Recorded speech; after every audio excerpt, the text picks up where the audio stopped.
बहुत समय पहले की बात है। रामपुर गांव में एक दयाराम नाम का आदमी रहता था।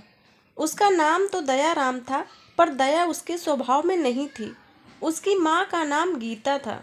उसने मेहनत मजदूरी करके दयाराम को पाल पोस कर बड़ा किया था। वह बेटा जो कि 10 वर्ष बाद बड़े ही मन्नतों से पैदा हुआ था, छोटे से ही वह बहुत ही बदमाश था। गांव के सभी बच्चों से हमेशा लड़ता झगड़ता रहता था। माँ ने सोचा अभी छोटा है, इसलिए ऐसा करता है, बड़े होने पर नहीं किया करेगा। कुछ सालों बाद जब वह बड़ा हुआ, फिर भी उसकी आदत वैसी ही थी। और तो और, अब वह अपनी माँ की इज्जत भी नहीं किया करता था। फिर भी माँ उसे कुछ नहीं कहती थी। वह उसकी गलतियों को अनदेखा करती थी। गीता को ऐसा लगता था कि वह आज नहीं तो शादी के बाद सुधर जाएगा, लेकिन दयाराम नहीं सुधरा। जब वह 12 वर्ष का हो गया तो वह और भी अत्याचारी बन गया। उसकी आदत इतनी बिगड़ गई थी कि वह अब अपनी माँ और पिता पर हाथ उठाने लगा था। 2 साल बाद उसके बूढ़े पिता भी दुनिया से चले गए। माँ अब अकेली रह गई थी।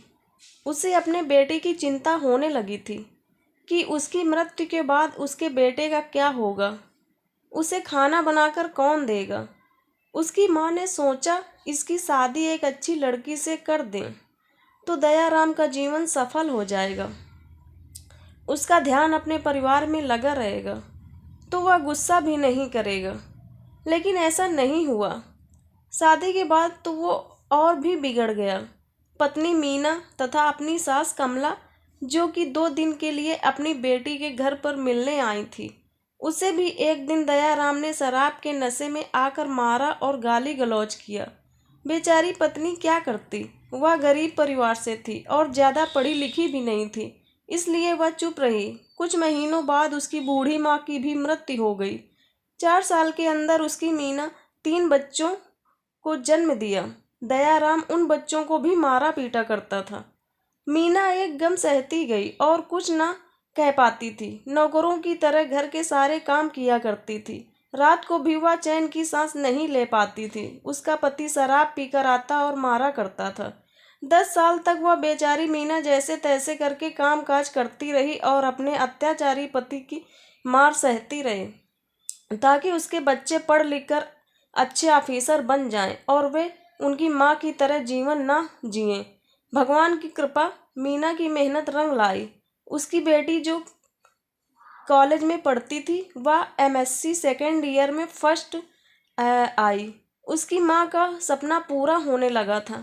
उसे अपनी बेटी पर गर्व था कि यह एक दिन बड़ा मुकाम हासिल करेगी।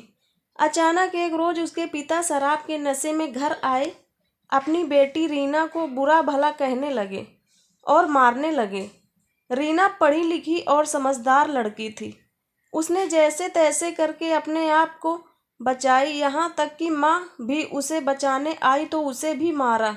यह देखकर उसके दोनों भाई चुपचाप एक कोने में बैठकर रोने लगे। रीना गलती के बारे में पूछती है कि मैंने कौन सी गलती की थी, सीधा कॉलेज से घर ही तो आ रही थी। पिता शराब की हालत में जोर से बोलते हैं, मैंने अगली बार तुम्हें रोहित के साथ देखा तो समझ जाना। रीना मध्यम स्वर में, रोहित मेरे कक्षा में पढ़ता है और वह मेरा अच्छा मित्र है। पिता, मैं तुम्हें इतना बड़ा क्या रोहित के लिए किया है कि तुम उसके साथ चली जाओ। तुम्हारे ऊपर और तुम्हारे शरीर के ऊपर सिर्फ मेरा ही हक है, इसे मैं किसी और के हवाले नहीं कर सकता हूँ। रीना और उसकी माँ क्या वह वाक्य सुनते ही चुप हो गए और अपने मन में सोचने लगे कि ये पिता है कि हैवान। रीना अब इस घर में एक पल के लिए भी नहीं रुकना चाहती थी, क्योंकि हर रोज के नाटक से वह थक चुकी थी। आज तो उसके पिता ने इंसानियत का हद ही पार कर दिया था। अब उसे पिता नाम से भी घृणा होने लगी थी। आसपास के लोग भी उनकी मदद करने से डरते थे। किसी ने उनकी मदद की तो उसके पिता पड़ोसी लोगों से भी लड़ाई करते थे। लोग उनकी मदद तो करना चाहते थे पर कर नहीं पाते थे।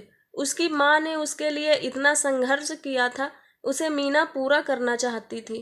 एक दिन जब उसके पिता घर से किसी काम के लिए 2 दिन के लिए बाहर चले गए थे, तभी मीना ने सोचा यह अच्छा मौका है। रोज रोज के झगड़े से तंग आकर मीना ने रीना की शादी अपने सहेली के बेटे राहुल, जो कि उसके ही कक्षा में पढ़ता था, उससे करा देती है और अपनी बेटी को इस नर्क से निकाल देती है। उसी रात रीना और राहुल उस गांव से चले जाते हैं और जमशेदपुर गांव में जाकर अपनी आगे की पढ़ाई करते हैं। घर पर जब उसके पिता को यह बात पता चलती है तो हमेशा की तरह फिर से लड़ाई होती है, लेकिन आज की इस लड़ाई से मीना को बहुत सुख मिलता है। ऐसा लगता है जल्द ही रीना वकील बन गई। उसने अपनी माँ मीना को उस नर्क से आज़ादी दिलाई और अपनी माँ सहित दोनों छोटे भाइयों को अपने साथ अपने घर में रखकर अच्छी तरह पढ़ा लिखा रही है। आज वे सब एक सम्मान का जीवन व्यतीत कर रहे हैं। अतः मीना का यह संघर्ष पूरा हुआ।